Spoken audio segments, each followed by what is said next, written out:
Okay, we got more breaking news here from Reuters. Voters in 3 western U.S. states weighed ballot initiatives on Tuesday that will determine whether they become the first in the nation to legalize possession and sales of marijuana for recreational purposes, putting them at odds with federal law. Early returns showed Colorado voter support for a proposed state constitutional amendment legalizing pot, leading 52% to 48%, with roughly a third of all ballots tallied. Public opinion polls showed support for cannabis legalization, leading opponents in Washington state, but trailing in Oregon, where significantly less money and campaign organizations have been devoted to the cause. Because Washington state and Oregon hold their elections exclusively by mail, the outcome will likely not be known in those states before Wednesday. Separately, medical marijuana measures were on the ballot in 3 other states, including Massachusetts, whose initiative to allow cannabis for medicinal reasons was leading by a wide margin, according to CNN. Supporters there issued a statement declaring victory for what they described as the safest medical marijuana law in the country. 17 other states, plus the District of Columbia, already have medical marijuana laws on their books. Under the measures on the ballot in Colorado and Washington, personal possession of up to 1 ounce, or 28.5 grams of marijuana will be made legal for anyone at least 21 years of age. Oregon's initiative would legalize possession of unlimited amounts of pot for recreational use. All 3 proposals also would permit cannabis to be legally sold and taxed at state licensed stores in a system modeled after the regime many states have in place for alcohol sales.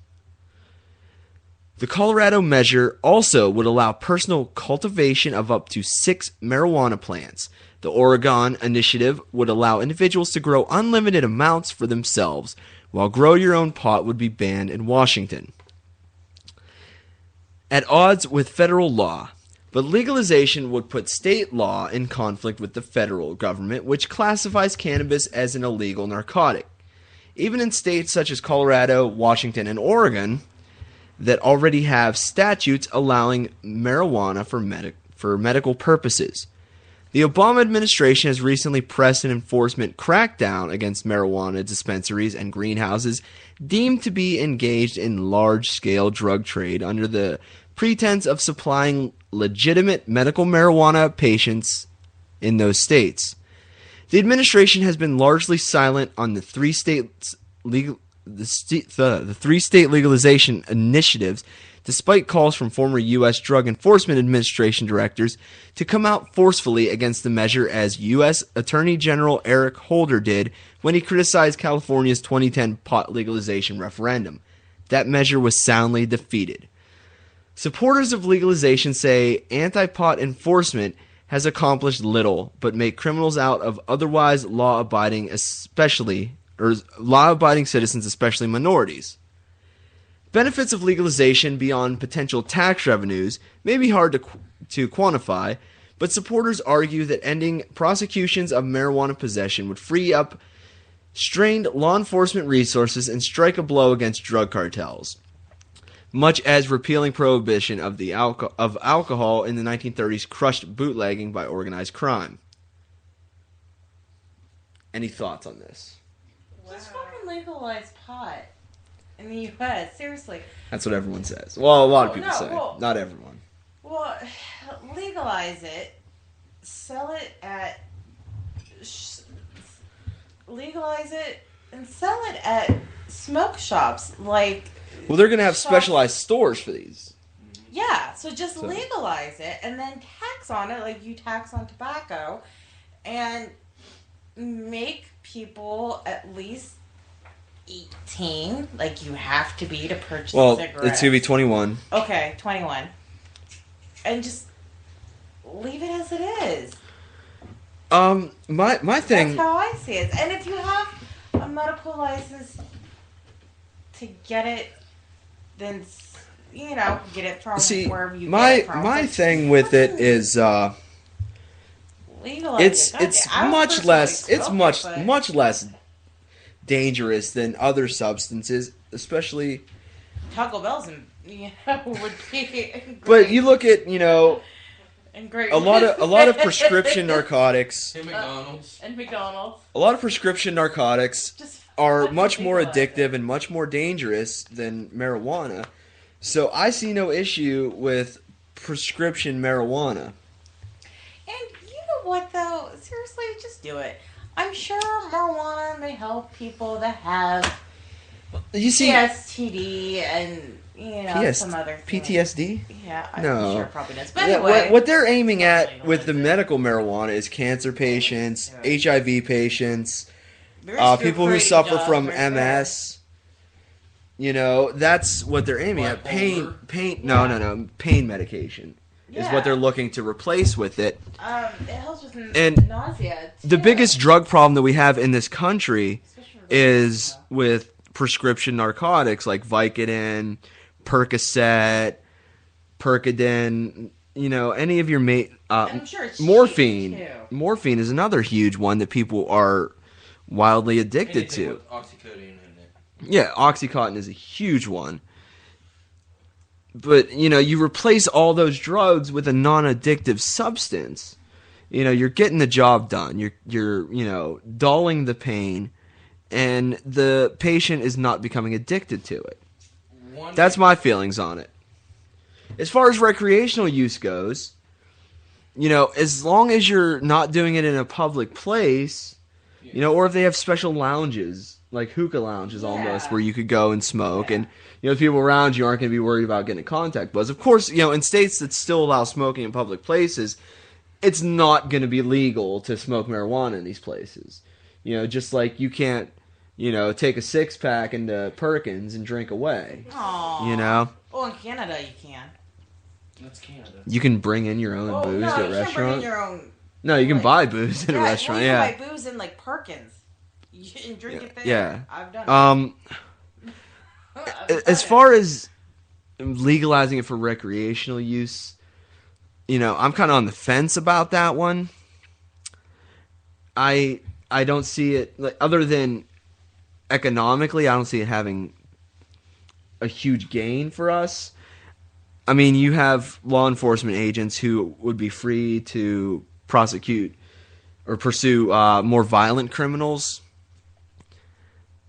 You'd have the taxes made off. What is ground rules for it. That's all you gotta do. I What think it's going to come back down to, Even if it's for recreational use, just lay down some ground rules. what the government's for it. trying to do also is they're trying to force the Native Americans, the people that actually have reservations, where government cannot touch them. There's no government that can come in there and tell them what to do. That is their land. And they are legally allowed to grow pot there and dispense it among themselves. Well, that's Because fine. that is their heritage. Yeah. Okay? see That's one thing. the way I feel about it is And the government's trying to push them not to have it anymore. That's one thing. a big step in the right direction. If you're going to legalize pot, you want to take baby steps with it. That's really a major thing. You don't want to just all out say, okay, this once illegal substance is now completely legal. Yeah, right? You really, you want to start with decriminalizing it. You're making these low-level drug dealers into hardened criminals by putting them in prison for long periods of time. It's actually proven that that 90% of the people that go into prison get out within the first year are right back in. And you know what, though? How many stories do you hear of people getting into car accidents because they were high off of weed?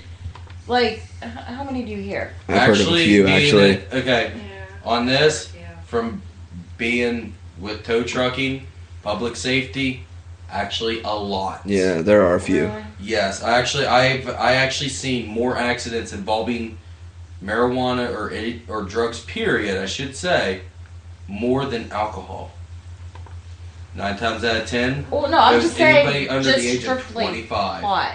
How many accidents? Strictly pot? How many accidents have There's you been run there's strictly been a few. pot? Yeah, Not- there's a lot. There's actually There's a few that I know of for sure, which means there's probably others out there. You know, it does impair your ability to make proper judgment, just as alcohol does. Yeah, your motorcycle. You know, it's a depressant like alcohol. It can You know, slow. Well, I wouldn't say it's a depressant. It slows your reaction time for sure. Yeah. You know, anybody that's driven high knows that. You know, Because for some people, it's an antidepressant. Not what he meant by depressant. Depressant as in it's a downer. It slows your Well, system. Yeah. Not it depresses. But they actually recommend that anybody with any sort of psychological disorder does not use it. You know, bipolar, ADD, ADHD. Although I think it might actually help with people who have been diagnosed with ADD or ADHD instead of putting them on these. Because I'm a believer that ADD and ADHD are just made up. Well, So give them medical marijuana. Brandon, You know, So we then- know somebody personally that smokes and is diagnosed with bipolar and ADHD. I know who you're talking about. Yeah, and look at him.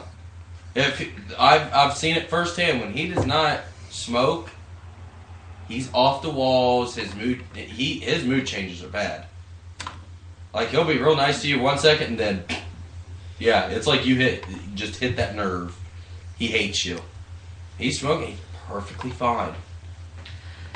So, for people who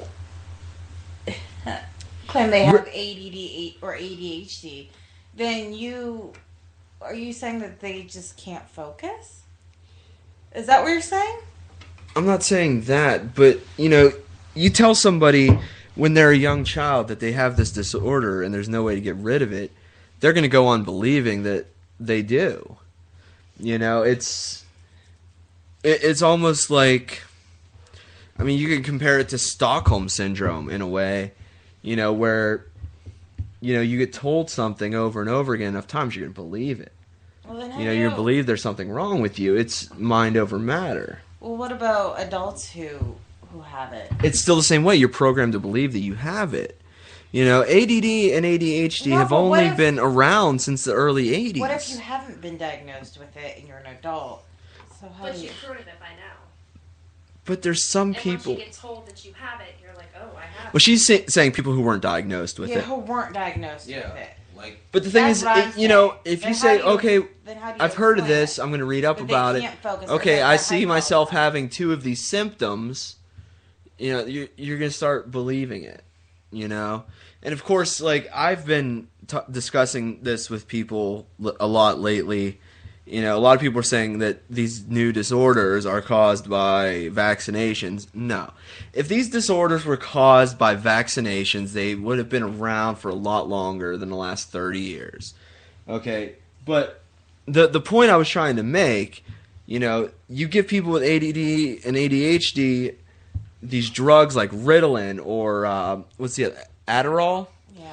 Those are addictive drugs. Those are hardcore drugs. Adderall is an amphetamine. Yeah. It's speed. Yeah. They're giving these kids speed. Yeah, Adderall is highly what Adderall addictive. is. Highly addictive. You know, and what you want to do is you want to calm these people down because people with ADHD and ADD are You usually still very didn't answer my hyper. question then. They give them the stimulants because it helps focus. Yeah. It also makes them more hyper. Makes them more aware of what's going on, but makes them more hyper. Yeah, you give them a downer like marijuana, then more than likely it's going to control their behavior, make them a little more mellow. So let's say. well, Ritalin is a downer. No, it's not. Yeah, because they give Ritalin to ADHD. Yes. Yeah. But Which it is is hypertension. a stimulant. It's- If you it's- have ADD. What it They give you.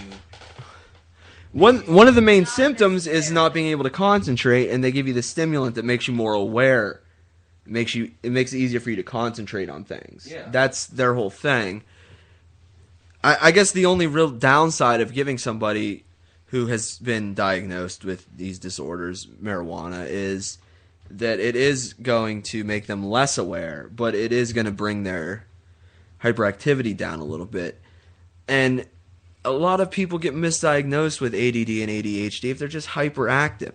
You know, a lot of people have, you know, without being diabetic, you know, more sugar in their system, which makes them more hyper. You know, so, I mean, honestly, I don't believe in these disorders. I believe they're made up for, you know, the psychological field to make more money off of people. Because if you tell somebody, you know, if you're a doctor, you tell somebody that a disease exists, then they're going to believe it. Now, what was the question you were asking? What? I gotta. So how do you explain? You did answer it though. Never mind. Because I was gonna say, so how do you explain it when adults, like let's say someone my age or your age, who can't focus or who is always hyper and haven't been diagnosed with it and who isn't aware that they... Human beings all function, every single one of us, we function on different levels. You know, there's people that are overachievers and underachievers, and, you know, if you aren't a part of the majority, people want to label you. You know, like, you know, people talk about Asperger's nowadays, and that's, you know, it's supposed to be a form of autism. You're like not, you know, you're not a sociable person. You don't have good social skills, and, you know, you do poorly in school. And I don't think you need to put a label on that as a disorder. That's just how some people are. But that doesn't mean they're necessarily an underachiever. No, he wasn't saying that. I'm just saying. He was just giving an example. I know, but I'm just saying it doesn't always... No, that's not what he... And, like, obviously autism exists. That's something that's been proven. It's brain activity.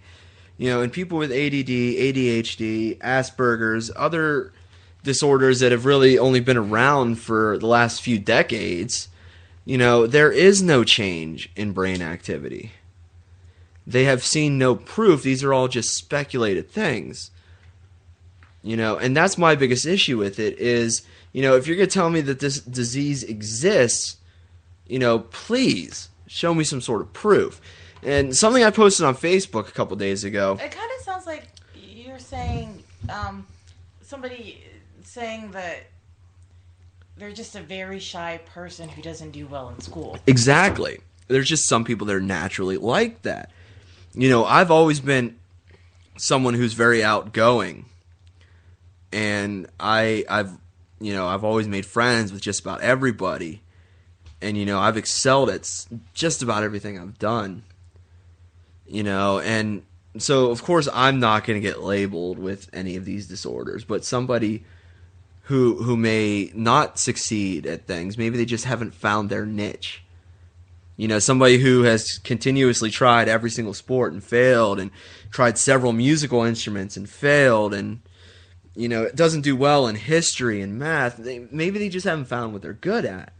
You know, maybe the reason why this kid, you know, can't pay attention in school is because maybe something in the, you know, field of history or math or psychology or whatever does not suit him correctly. You know, maybe he'd be better as an auto mechanic, or maybe he'd be better as an interior decorator. You know what I'm saying? Like, it's just about finding where you fit in and not labeling you as being sick when there is no proof that you are. It's almost like they're taking different kinds of personality types and labeling them as disorders. You know, something that, there's very few things that I disagree with Jesse Ventura on, but he posted something on Facebook recently that I reposted that I don't agree with. It's about vaccines, and you know, people are now coming out and not vaccinating their children, and it's bringing there's been 17 documented cases of smallpox in the U.S. in the last 12 years. Smallpox. I thought smallpox was eradicated. Exactly. But if you don't vaccinate, it's going to have mumps. Hasn't been around for years. But with polio hasn't been around for there have been a few cases years. Of polio in other countries recently. So, you know, now what they're saying is the vaccines don't work. They cause diseases they're supposed to prevent. They are a known hazard to children. They are colluded to lie to the public, and they work to prevent safety studies.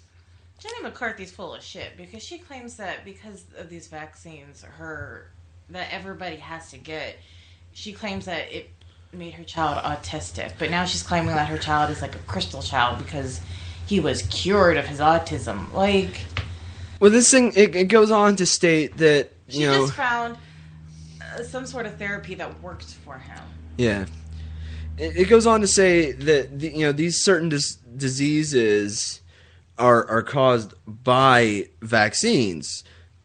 Shaken baby syndrome, chronic ear infections, death, SIDS, seizures, ADD, allergies, asthma, autism, diabetes, meningitis, and polio are caused by adverse reactions to vaccine poisons. What? Yeah.